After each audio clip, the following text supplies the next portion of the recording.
Where are we going for? 应该是篮球场吧？ Yes, because why? Why am I being today? Because New Taipei is having a mayoral election. 对，先往 And we need to do this for an assignment. Yeah. 体育馆。 We will see this person at the rally.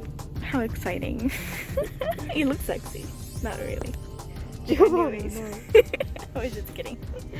换届季军，红台兵，号召党建，所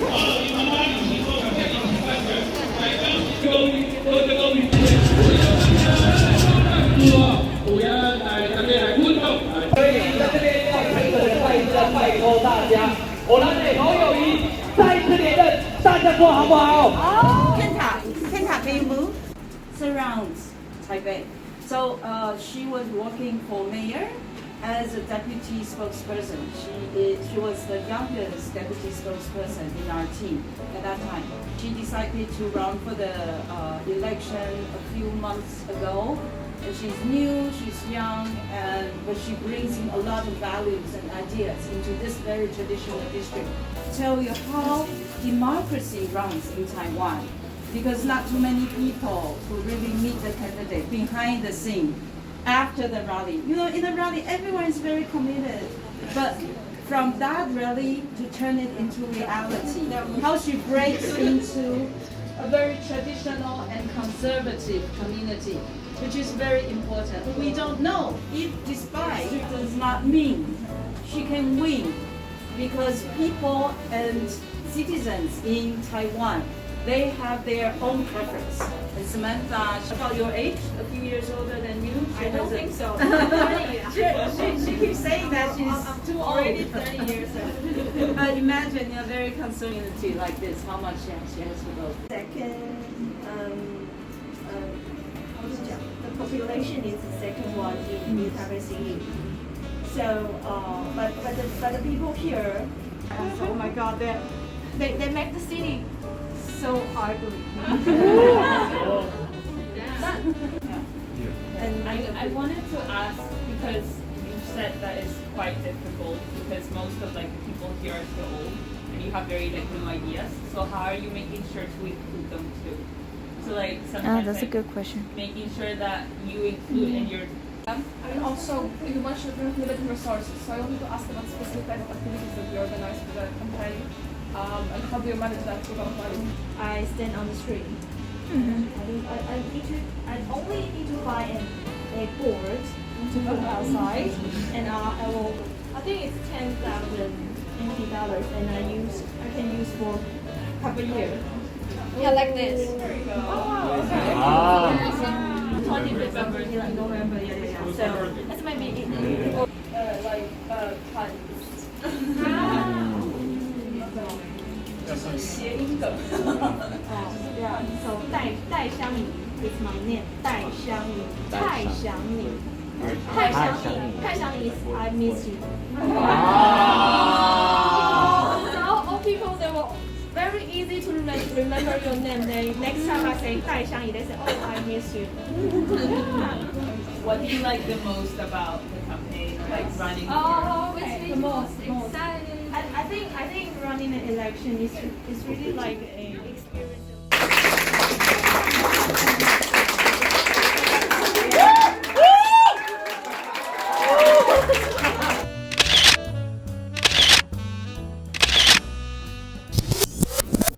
Hello everyone, this is editing Gemma. Not really, I was recording other videos, but I thought I should record this one. So now that I actually shown you a little bit of like Taiwan, Taipei, and really like meeting like a politician and talking about elections, and as I said, I am a poli-sci major, so everything politics is just like the love of my life. I even breathe for that. So let me talk a little bit about what it was like living in Taiwan, literally in the middle of like this tensions like escalating with China, the US, and I think Nancy Pelosi went to Taiwan, like the US, the speaker, Congress speaker, whatever. She went to Taiwan like 1 week before we went to Taiwan, and so there's like this tension that I think you may remember from the news what was happening. And it was so funny because my boyfriend at the time, I was hanging out with his family and they were asking me about like what was going in Taiwan, since I was like a political major, and I was like, oh, she went there to get votes or whatever, and elections, midterms, that was happening in the US. And my boyfriend's mom was like, I understand, but I really don't want her like trying to get votes when my son is literally going to Taiwan. And we were so scared about what's going on. Like I emailed, as I said, I emailed the Brazilian consulate office. It's not a consulate, right? Because Brazil doesn't recognize Taiwan as a country. But whatever. The Brazilian representation in Taiwan, and I emailed like everybody's, like all the Brazilians, like names, addresses, and I was like, we're students there, so if anything happens, please get us out of there. And then they got the email, they knew that we were coming, and they were really nice, really amazing. I loved them. I actually got to meet, so my mom is friends with like a diplomat there, and I actually met the Brazilian diplomat there, and it was really cool. I'm gonna talk about that later because I asked them, of course, about their opinions on Taiwan. And as you just watched from the video, I met a politician, and she actually kind of liked it, by the way. That was really cool. I don't know what type of like system they have in Taiwan. Is slightly different, but she is like a lower chamber of like a specific city, so it's New Taipei. I think it's not Taipei necessarily, but she kind of liked it. She's really nice, as you can see. And I asked a lot of people, a lot of women particularly, about feminism and gender equality in Taiwan, but a lot of like the conflict with China. And I was really surprised because all of them were like, meh, that's it. It has been happening like our entire lives. Like China has been threatening to invade Taiwan, like honestly, for basically our entire existence, and that never really happened. So we're just like, meh. We're just living our lives and trying the best we can, and you know, putting effort into making our country better. And then I was so shocked because everything in my mind was all about the war. What if China invades Taiwan? Why? What are we gonna do? It's an island. We can't fly. We have to take a ship, but ships are dangerous. Like, where if we get a boat? And I was just really, everyone was just really overwhelming, and there were a lot of people that were thinking about not going to Taipei that semester, and I am glad we did. And I don't think I speak for everyone, but these are just the people I've asked in Taiwan, and most of them were like, it's fine. Like, we have our own problems, have earthquakes, which are much more like stressful than like China. China's just like meh. and that's why I call Taiwan this cute little magic island where everyone just rides their bikes and go around and drink boba and enjoy the rain and the green and go hiking. And that's it. It literally, nothing really indicated that China was in a possible conflict with Taiwan and the US, like nothing whatsoever. And I was surprised, that's it. And I don't know how, because it's been a year, right, since I've been in Taiwan. I don't know what it's like there anymore, but I can guarantee you that it's pretty chill. It's a magical island, or like a cute little farm where everyone is happy and they ride their bikes, do Tai Chi in the parks, and the grandparents take their grandchildren and to play around and like the, you know, parks. And that's it. It was one of the most like chill, it was such a chill country.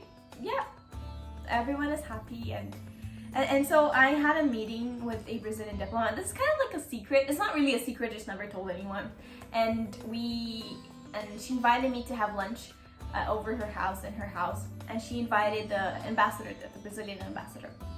And we, of course, talking about like Taiwan and his journey. And I really wanted to know because I want to be probably a diplomat in the future. So I'm just really interested in like, you know, talking with these people that have been there.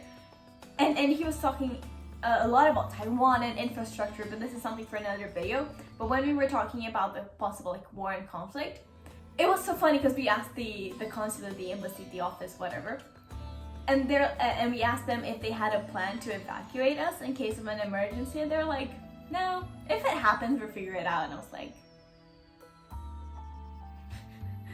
that's not really comforting. But really, when we actually delve into like the subject and asking them like, what do you think, is China actually going to invade or whatever, and they were like, honestly, China has been threatening to invade Taiwan and like reconquer Taiwan or whatever for years. And because everyone knows about this conflict, it looks bad. if China never does it. So maybe eventually at some point in time, China would actually like try to do something and perhaps not destroy Taiwan, because Taiwan has, and if you don't know, Taiwan is just like a really crucial piece in geopolitics, especially regarding to like microchips and a lot of technology stuff. And they don't have great infrastructure, but they have a lot of resources, and they're building, and their country is amazing, and they're getting better and better.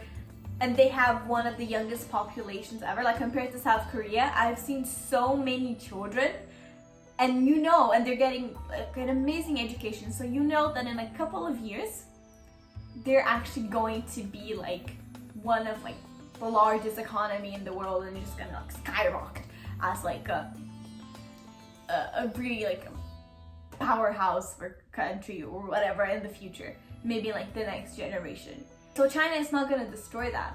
And so they might do something. We don't know what that something is, but they might do something just because they don't want to look bad. They have been like threatening for years and years, and I'm not going to really share kind of like my opinion really about this, because even though I am a poli-sci major, I just don't really understand the conflict enough.